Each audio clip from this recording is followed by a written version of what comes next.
Hi everyone, and welcome back to my channel. Today I'm going to share this story with you guys. It's called Hitting America, Children of the Mountains. It's really about, these disgusting albinoid hillbillies, and it is just to give you guys an inside look about, the true American when it comes to the white community. They want you to think that it's their nice houses and white picket fences and, these stay-at-home soccer moms and everything's great, and that's who they are. They rarely want to show you that they are disgusting hillbillies mooching off the government, which is where all your tax money is going. Your tax money is going to support them, to pay for their living expenses, to pay for their drug addictions and alcohol addictions and deprived behaviors. They really live this life of depravity, this incest, drug use, alcohol, and they like to paint a picture of something different. They want you to think that it's you that's lazy, and it's you that's sucking up all the resources. It's you that just won't get a job. It's you that's on drugs and criminals. But we need you to see that this is not you. This is not us. This is not Black America. This is not Black people in general. That's just what they're showing us. And so we need to take every opportunity that we can to kind of redirect your mindset and show you that they're actually just reflecting what they are and putting it on you, so that you can take responsibility for that. And we need to say no. We need to say, you know what, this depravity, this drug infested, alcohol infested, disgusting behavior, this is yours. This is European culture. This is white America. This has nothing to do with us. We are not going to take ownership of it any longer, because white people need to take ownership of the depravity that goes on in America. As I said, they are global terrorists, and so there's no spot on the map that you're going to be able to find where white supremacy has not come in and destroyed. And they start at a very young age. They're taught to be hateful, no matter how poor, how broke. They can have no teeth, and they're still going to sit there and say that they're better than Black people. You will still hear these disgusting hillbillies saying the N-word and somehow thinking they're better than Black people, and it's just not true. So every opportunity that we have to show the rest of the Black community and even the white community that this is who you are, and you need to take ownership and try to change that, and try to do better, and try to be better. And by no means do I expect for them to try to do better or to do better. I really don't think that they have the ability to do better, or to be better people, or to show empathy and graciousness and sincere kindness. Like, I don't think that they have that ability. So we're just gonna watch some of this video about, just share some of this story, just so that you guys can see that white people are not these middle-class suburban moms, and they don't have this perfect existence that we should be striving to obtain. That's what they like us to think. They would love us to just think that they are the epitome of what we strive to be. and that is not true, and it should not be true. It is a delusion, and it is only damaging to the Black community if we allow ourselves to continue to believe that and act in manners that reflect our low self-esteem, and that we put white people on some kind of pedestal, and we have a better respect for them when we shouldn't. We need to see that all the depravity, all of the evilness, all of the hate and violence is because of them, and it has nothing to do with us. The only thing that has to do with us is for the fact that we've allowed it to go on for so long. We need to stop allowing these disgusting white supremacists to set our agenda and to tell us who we are and what we represent. We need to take hold of our own identities and our own lives and goals, and they need to stop being in control. I sometimes, even today, before I did this video, I'm sitting there and I'm just wondering, how in the hell did white people get to where they are? Like, to me, there's no logic that they're running things, because they don't have the ability to do it in a correct way. Like what trickery did they do? Like, because there had to be some real trickery and foolery and I don't know. I mean, if we want to focus and believe, the Get Out movie, that they put some kind of spell on our people, and it may be, some of all of that may be true, but we need to wake up. Regardless of what trickery they used, we as Black people need to wake up and rise up and say, no longer will I sit and stand idly by while you continue to terrorize my people. We need to get to that point at some time, and sometime really, really, really soon, because they already have plans to eradicate us. They have plans of genocide that they would like to invoke on us right now, in the next 1 or 2 years. And if we're not at a mental space, if we don't have, the mental capabilities to fight them, then we are doomed.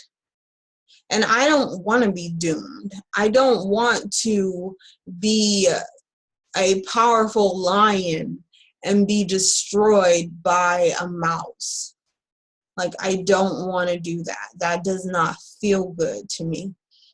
And it doesn't make sense. And we can't allow that, because it's not even just not being about us, but we're not doing anything to protect the planet. And, I believe that Black people are one with the entire universe. We are one with the planet, and we have such a grand connection with the sun and the ocean and the trees and the earth.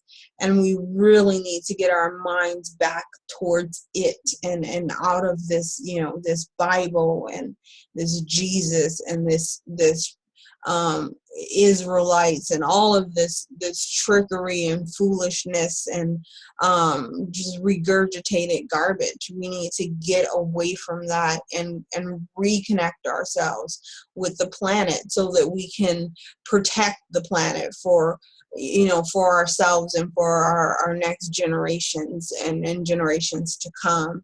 And we're failing to do that.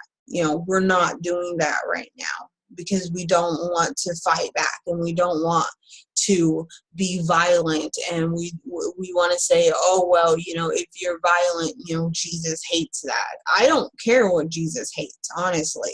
I could not care less what a Jesus hates. That has nothing to do with me, and it has nothing to do with you. But as long as you force yourself to be mentally and physically imprisoned by this forced religion that came from these evil albinoids as a way for them to imprison our minds, and in that way that it is easier for them to imprison our bodies. We have to break out of this. We really have to break out of it, because if we don't, we're not going to survive. And if we don't survive, then mankind doesn't survive, and the planet continues to be attacked by these white supremacist terrorists, and we owe it to the planet to protect it. That is definitely my stance. It's not for the planet to come and protect us and save us, and there is no Jesus that's going to meet you after death and congratulate you on allowing white supremacists to continuously terrorize the entire universe.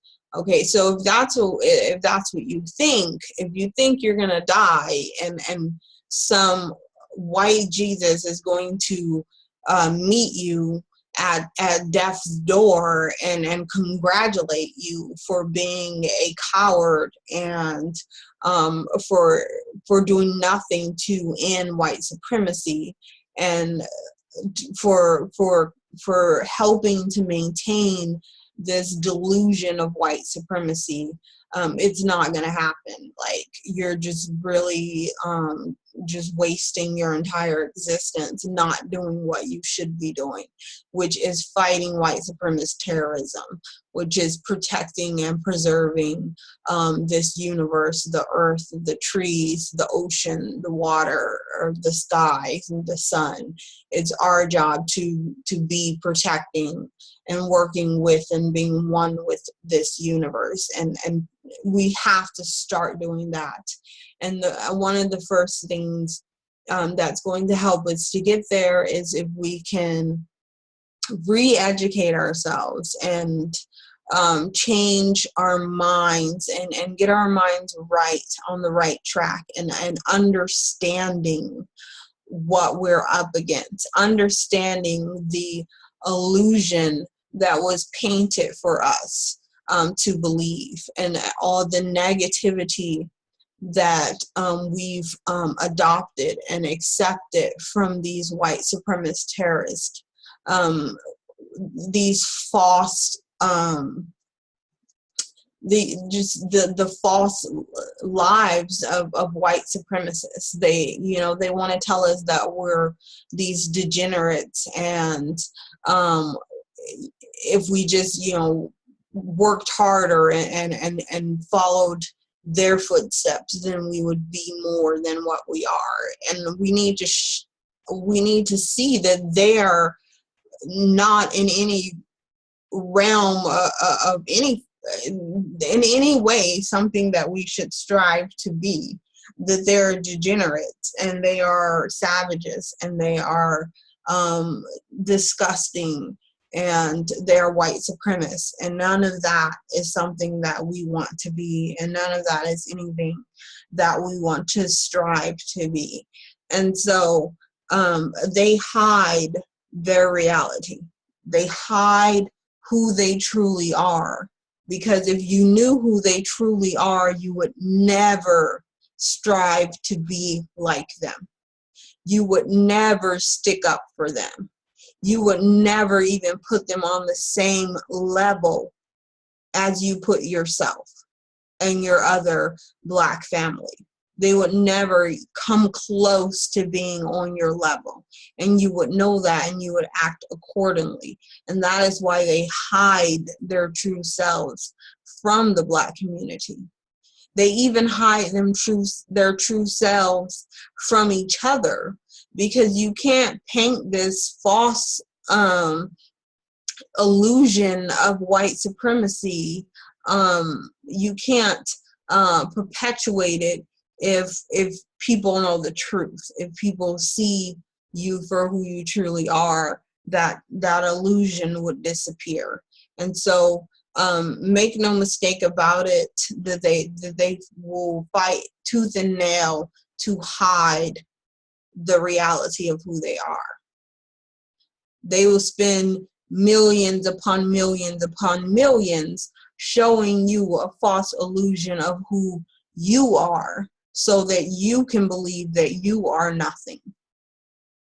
Okay, so that you can believe that your fellow brothers and sisters are the real criminals, the real drug dealers, and gang bangers, and just this BS that does not even exist, and it does not represent who we are.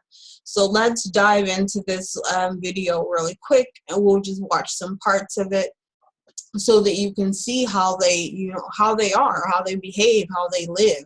Get inside of their homes and inside of their heads. And this is what we need to do. This is what they've done to us for hundreds upon hundreds of years, is get into our psyche and study us and see how we think and act and react. And we need to learn that about them. So let's watch some of this and see what we can learn. He trampolines off the other players and keeps on running. Look at that again. But when we meet him, the golden pride of Appalachia is sleeping in a truck. These are all my clothes for school in my truck because I ain't got nowhere to go right now. I got my jersey, got some jogging pants.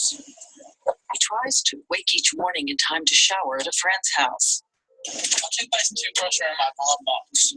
Sometimes he naps on an air mattress in the locker room, doing homework wherever he can. Anonymous donors give him black socks he needs for the game. He tells us he wants a different life from his family up in the hills. Mother, stepfather, brother, sister, stepbrother, 2 young children, all in 2 trailers, carpeted with litter, dirty diapers on the ground. Sean says he moved out to escape the thievery, the alcohol, the undertow. The hotel is nothing but family, and all of them hate each other, so it's all fighting. If they own a chicken or who thinks they're the god of the holler, it's all. Notice how he says that they all hate each other. The reason why they are hating each other is because they don't have any other races around them in which they can hate and be violent toward. And since that is their nature, then it just goes out to each other, to their families. They're living in squalor and filth and disgustingness. They're alcoholics and druggies, and this is who they truly are. Okay? This is who they are. Not what they want to show you on TV, but this is who they are. I'll fight about it. I want to go out here and I want to make everybody proud of me, and I want to make everybody happy that I'm actually trying something and doing something with my life, and I don't want to mess up. That's in the middle of nowhere, you know it's right. Yeah. Sean says he'll take me 30 minutes up the hill to meet his family. I'm going with you. Okay. Middle of nowhere, he says. Why take you? So we get to meet these disgusting hillbillies in the areas of America that they don't show you on TV. Because I assure you, these are some of the most crime-ridden areas that you could think of. And yet all you'll hear about is Chicago and Chicago. Chicago is not even one of the top 10 most violent cities in America. I will repeat this to you. Chicago is not even one of the top 10 most violent cities in America. But they won't tell you that because they want to show you black people, and they want to tell you that black people are violent. And they don't show you these areas with these degenerates that are on drugs with no teeth and sapping up the government assistance. I off everything that's outside, they'll steal it. Up here. Yeah, there's thieves around here. It's reason you don't leave your purse down. Is there a drinking problem in the house? We drink. I drink one beer to flush out my kidneys, and that's it. To flush out your kidneys? What does that mean? It cleans them, I guess. That's what I was telling. I read it in the magazine. He says he works when he can at Burger King. He has a girlfriend from the right side of the tracks, though her parents. Now, they hate me with a passion. Her daddy told me if he ever stepped foot on that porch of his, he'd bust my jaw. And just when you think you know this kid, listen to the song on his ringtone. Oh, no, you're kidding. I like that song. So this is home? Yep, middle of nowhere. Hi. Hello. I'm Diane. We walk into black, acrid smoke from burning rubber. Sean's stepfather, Rick, stepbrother, nicknamed Little Man, are burning tires to recycle the metal trim for money, $5 for 100 pounds. The family lives on welfare. Rick says he never learned to read. So the funny thing is, I knew they were living on government assistance because the majority of government assistance is allocated to these white depraved sickos. And the fact that they're burning rubber tires, if you can imagine the pollution that they are putting in the air by burning rubber tires, but oh well, they don't care. They need some money for drugs. Biggest thing up here, nothing. Best money around here, Drugs. that's the only best money got around here. They heat the trailers with coal they dig illegally from embankments by the highways. Inside, But they're not criminals. He just said the best money that they get around there are from drugs. And like I said, drug-ridden America is because of them. But they're not showing them as a problem. You'll hear the music and the nice tone to act like they're somehow victims. If they were black, you would not. This tone wouldn't be it. It would be that they're savages, they're criminals. They're digging into the mountain to get coal out, which is illegal. They're burning tires on the property, which is illegal. They're doing and selling drugs, which is illegal. But they're not showing you these people as criminals. They're showing you this as the sad, forgotten people in America that just need some help. When really they're disgusting, violent, drug-ridden criminals. Sean's mother. She has 3 children, 8 grandchildren. She's 36 years old. She proudly shows me the scrapbooks of her exceptional son. I wanted him to have something to pass on down to his kids when he does have them. No one in this family has ever graduated high school, and Sean says he doesn't remember a book ever even in the house. The most valuable item under lock and key. Oh, but they want to act like it's black people that are uneducated. If you guys just went to school and got educated, then, you wouldn't be poor in the situation that you're in when it's black people. But if these people went and filed for some financial aid and you filed for some, they have a 70%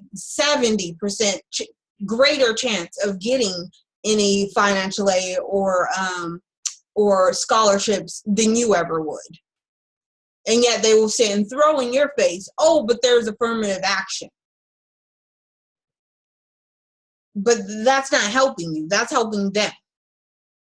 Everything in America is set up to benefit these white people, these albinoids. Okay? So realize that they're going to have these people had a better chance at life than you did. I don't care if you were black and born into a rich family. These white people born into a poor household have a greater chance at being successful in this white supremacist country, this white supremacist nation, than you ever did. Here, I keep all our pain medicine. Prescription pills, Appalachian Gold, prescribed by doctors for nerves or back pain. Somebody wants to steal this, it would be $120 worth. Tina tells us her Lorset goes for $10 a pill on the street. Before a big game, when Sean looks for support, his stepfather is dead drunk. Notice how they just skip. They talk about the drugs, but they're very quick, and they make it seem like it's just regular, a monotone voice. Just everything's just fine. These are not savage, violent drug addicts, which they are, but we'll just pretend they're not, and just skip over it.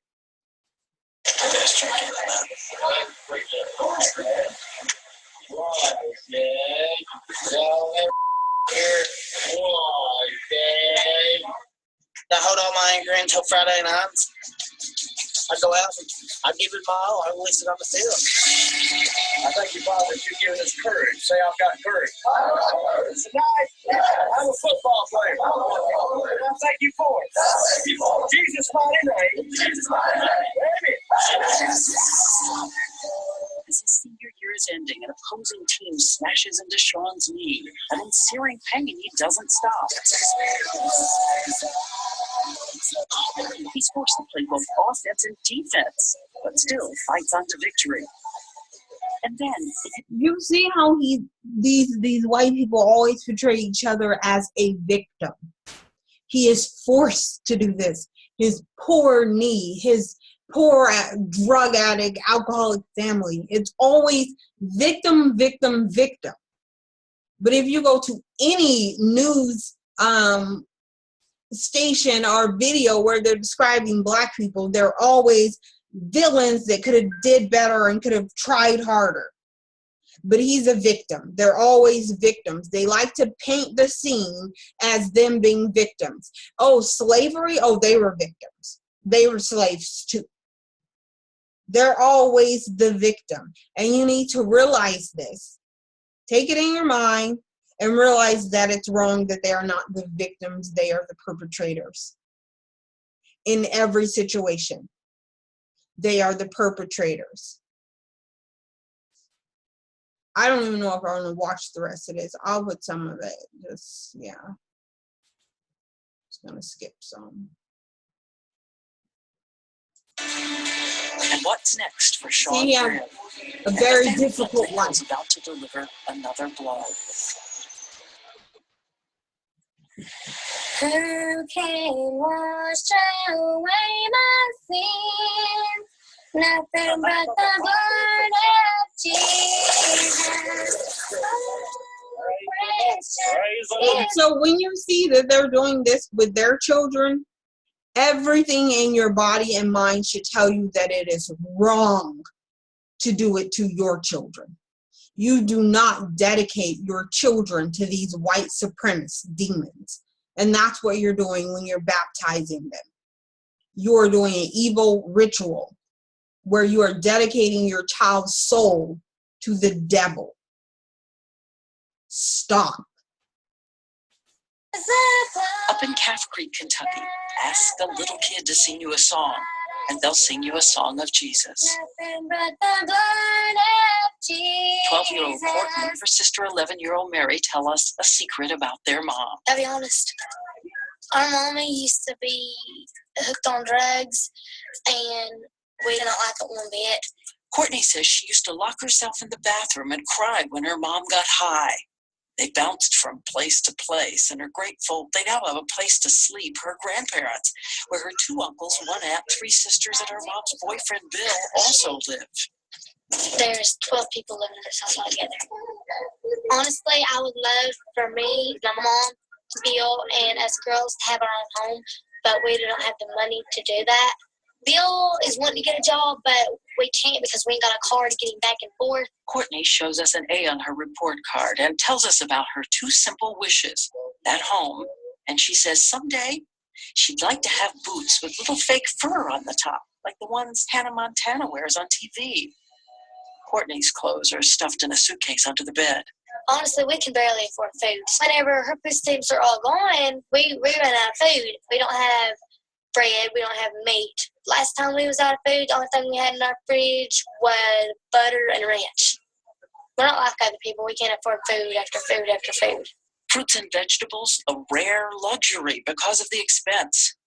I wonder how many Black people don't have access to foods and vegetables, to fruit and vegetables and food.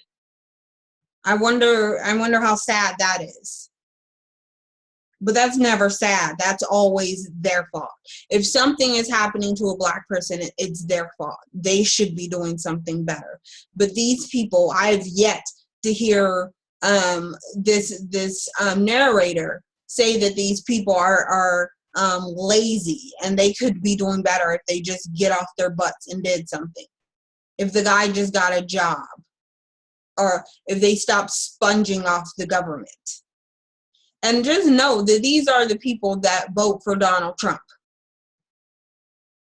These people that are extremely ignorant, sponging off the government, and yet you're voting for a white supremacist that's going to cut government spending. Because they know, because they're white, Donald Trump is going to have their back. Because he's a white supremacist. You know, before anything, he's a white supremacist. Mother's food stamps are $523 a month. Milk runs out fast. Courtney's uncle, called Uncle Duck, puts Pepsi in 2-year-old Sable's sippy cup. Courtney is one of those children who... And let me guess, so they had to put Pepsi in her sippy cups because they couldn't afford to put water and milk in it. Even though Pepsi costs the same amount at least. This is disgusting. These people are disgusting, and like they're making me mad. Like I feel like I'm getting really angry because of the monotone tone that this story is being told in. The fact that every disgusting thing that they do is just being skipped over or acting like they're victims of something. They love to paint this picture of white people. They would never. If this was a Black family, the picture would not be this way. It would not be that everyone's just great and God-fearing people that just are just victims of poverty. Whose face seems to reach right back across the centuries to the famous portraits by Walker Evans, Doris Ullman, Earl Palmer, where worry and wariness are in the faces of the children, and the adults are ravaged by exhaustion. Yeah, but they don't want to tell you what the Black people were doing then, why they were being slaves and victims of the terrorism of these white supremacist devils. But poor them. Defeat. Angel is ravaged by something modern. She is Courtney's mother.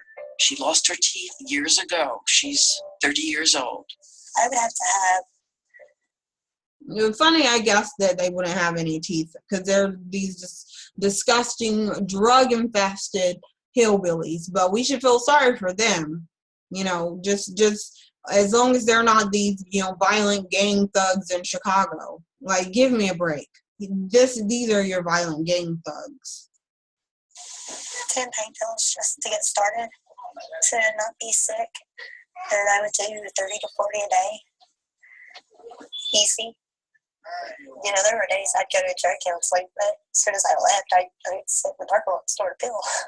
She's part of an epidemic in these mountains. Eastern Kentucky has a prescription drug abuse rate twice that of major cities like New York or Miami. Oh, but we'll just sue the pharmaceutical companies because white people don't need to take responsibility for their behavior. If they're Black, let's just build a prison. But, you white people are taking pharmaceutical drugs. We better just sue the pharmaceutical companies because, God forbid, we take responsibility for our own actions and behaviors. Courtney and her sisters remember when their mother would disappear for days on end. Mary does not want me to go anywhere.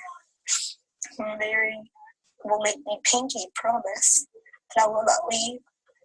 Angel says she's now trying to give her children the future they deserve, and before dawn gets them on the 6:15 school bus. Come on, you got 4 minutes. Then she and her boyfriend Bill start the trek to the welfare-mandated GED class in the center of town. The walk, 8 miles, one way. It takes nearly 2 hours. All I can really do is try to salvage what little bit I can. After the class, look at the sad music. Oh, these poor, poor white people. These poor white drug addicts. These poor white alcoholics that neglect their children and feed them Coke or Pepsi in a sippy cup. Oh, we just need to just cry a little for them. it's another 2 hours and 8 miles in the freezing cold to go home. It starts to rain. The only thing that makes me like this, honestly, it makes me wish I had a car and was on that road and I could run them over. That's it. That's it. And get rid of them. That's what it makes me, because it's like you're gonna sit there and try to manipulate people's feelings, and that's what they do to people. They do this to manipulate your feelings, to manipulate your brain, to show themselves as victims, to have you feel sorry for them, and then to show you a black person and tell you that black person, whether they're killing them, whether they were innocent, whether they were not committing any crimes, but they'll find some way to villainize a black person. They don't care if it's a 2-year-old child, and if it's black, it's a villain and a criminal and a thug and it's violent and on drugs. But these disgusting drug addicts, they're victims. So we just please feel sorry for us. They always want this is one of their strategies, is making you feel empathy for them, making themselves the victim. And so it's never their fault. None of this they need to take any responsibility for. It's disgusting. They're disgusting. I don't feel sorry for them. I would like to see someone run them over. If I saw a car just drove right here and just squished both of them, that would make me feel pretty good. That just weighs you down. Angel says if she can get that GED in 2 months, she has a chance of a job, getting off welfare. Okay, so I'm going to leave this in the description box in case you guys want to finish watching it. I've reached my peak of watching it. I can't do it anymore. Them being alive is really irritating me. I don't like the monotone. I don't like the music. I don't like the fact that these disgusting subhuman demons are being made out to be victims, when I know that as soon as I turn to the next video, especially with ABC, they're such a racist white supremacist station. I know that if I turn to the next one, it's going to show a black 3-year-old and they're going to be like, oh, this black thug, violent, evil drug dealer. Because that's what they like to do. They want to manipulate your brains, and we need to stop allowing them. So please start thinking when you see stuff. I hate it when I see some stupid black person get on TV talking about, oh, well, that black guy he should have been doing what he was told, and that's why he's dead. But then they'll stick up for some disgusting white demon. Like, get over that, get past it, get with what's real. What's real is we are the victims. We've always been victimized, and I don't mean so let's sit down and mope about it. No, let's get up and change stuff and do something about it. It is our job and our duty to protect this universe. We are not doing that for sure. That's for sure. We're allowing them to destroy the universe, to pollute the oceans and the skies and block the sun with their disgusting chemtrails. If you don't want to protect yourself, then you need to protect the universe, because I do believe that is part of black people's duty, and we're not doing that. We're allowing these demons to destroy the very essence of our existence, and we need to stop. Okay, I'm showing you this video so that you can see how they manipulate you. You need to see what's real and stop seeing the fakeness and the veil that they put over everything to try to convince you that their evil tree and their terrorism isn't real. They want you to think that they're just these victims, these God-fearing, Christian, Bible-following victims of something, when they're not. They're evil terrorists.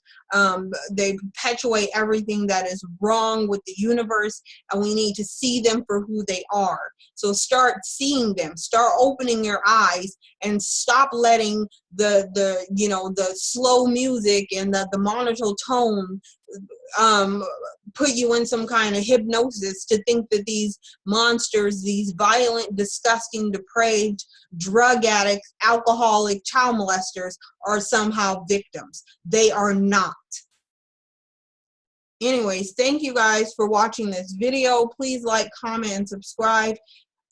Please push, just go to share right there, share on the video on Facebook, Twitter, Instagram, anything that we can do to share these videos so that our community is getting some truth. We need to get some truth out there so that we can change our mindsets. Until we change our mindsets, we're not going to do anything else, because we look at these white supremacist devils as something that they are not, and they're not good. I didn't see any good in anything I saw in this video. I seen a lot of depravity, a lot of disgustingness, a lot of mooching off the government, a lot of complaining, a lot of doing drugs. They try to just dismiss all the child molestation that goes on, but trust me when I say this is white America right here, and you need to see it for what it is and stop looking at yourself as the villain. Stop looking at your brothers and sisters as villains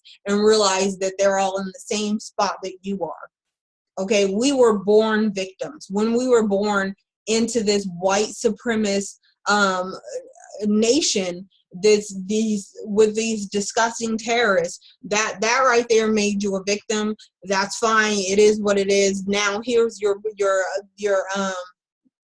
predator, so you should already know who your enemy is and who you're up against and who you need to fight, and that is them. So I mean, it just is what it is. This isn't something that I want to be. I wish there was no white supremacist terrorism. I wish that everything was equal. I wish everything was fair, but it isn't, and that's just the reality. So anyways, thank you guys so much. Again, please share this video, and have a great day.